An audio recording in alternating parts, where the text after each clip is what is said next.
I mean, with Jimmy Jam and Terry Lewis, they just left me to write and they helped me with like the melodies. But I had like a set program. Like when I worked with Teddy Riley, I knew I was doing 3 songs with him and I wanted to pick a topic for each song. So they kind of worked with me and I was like, I want to get this across in this song. And I think the best way you can deliver a song with conviction is if it comes from what you've been through as a person. That is the only way to do it, and that is the only way the Spice Girls have done it, like forever anyway.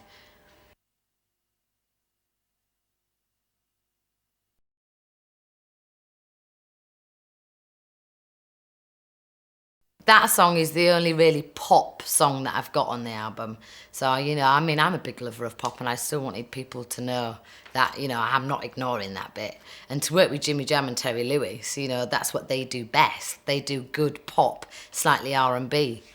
And it was great. I loved it. It's very kind of sunshiny.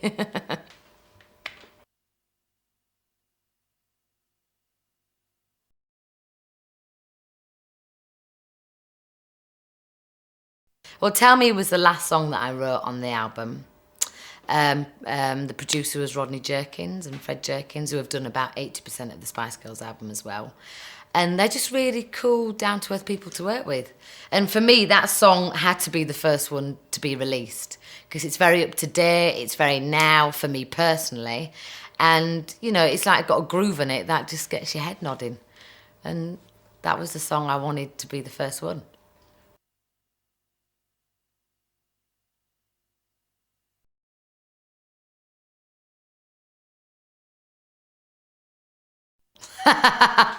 I wouldn't say it's a bitter song. It just describes, I'm vulnerable. I'm a little bit angry. I'm never ever regretful because I don't regret anything that I've ever done in my life or my career. And it just, I'm just saying, here I am. I've been through a bit of a hard time, but hey, I'm still standing and I'm getting on with things and I've learnt my lessons.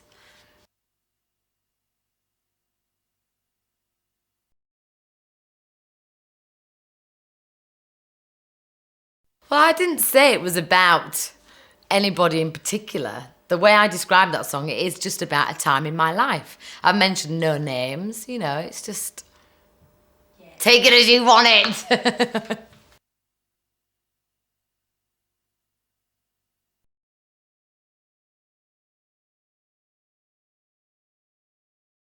Well, I have had a relationship where that has been the case. I mean, my mum came down to the video shoot and my mum was crying. She was like, wow, you're there singing about a time in your life when, you kind of shut everybody off and just dealt with it the best I could. Because I'm a big believer in, even though you can have your friends and family around, only you can sort yourself out. Only you can make yourself happy. You can't rely on anybody else to do that for you.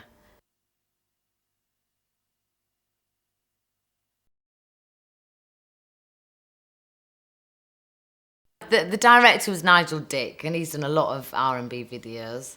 And he didn't want to kind of describe the song in the video. He just wanted it to be me with my dancers behind me doing my thing, and just enjoying myself, which is what the video shows. A little bit of raunchiness, a little bit of bugginess. And it was good because I got to audition 24 dancers.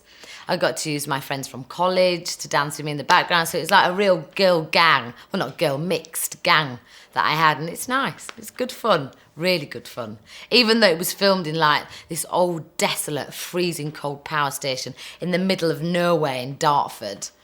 It was like I didn't even get reception on my telephone. Where am I? But at the end of the day, you want the best situation, the best place, so you let the person who knows more about that kind of stuff choose it for you. I mean, 2 days to get out of it what I've got out of it. I'm really pleased, really, really pleased.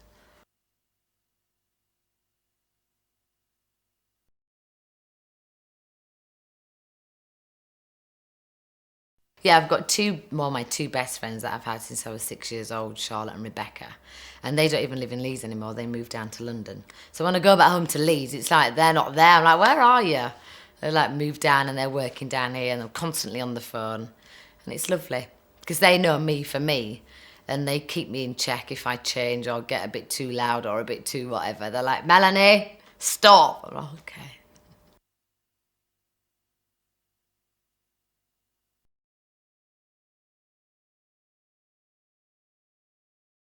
Oh, I wouldn't say I'd left them behind, no way. I'm Melanie, I'm from a council estate in Leeds. You know, I'm still that same girl. And in actual fact, I've just done a film, a short 15-minute film, where I play a fishwife who's 35 years old, who's got a 14-year-old son.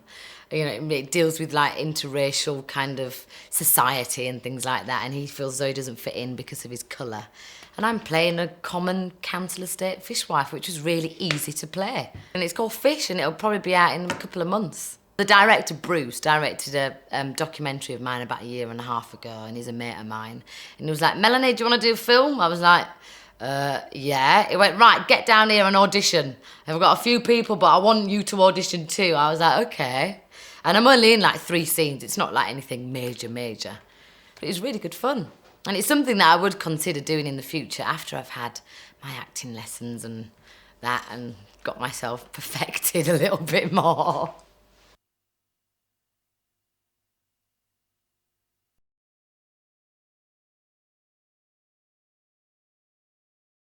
I mean, I wouldn't say I've changed. I've just got more stuff on board in my brain as a person. And that's just all part of growing up.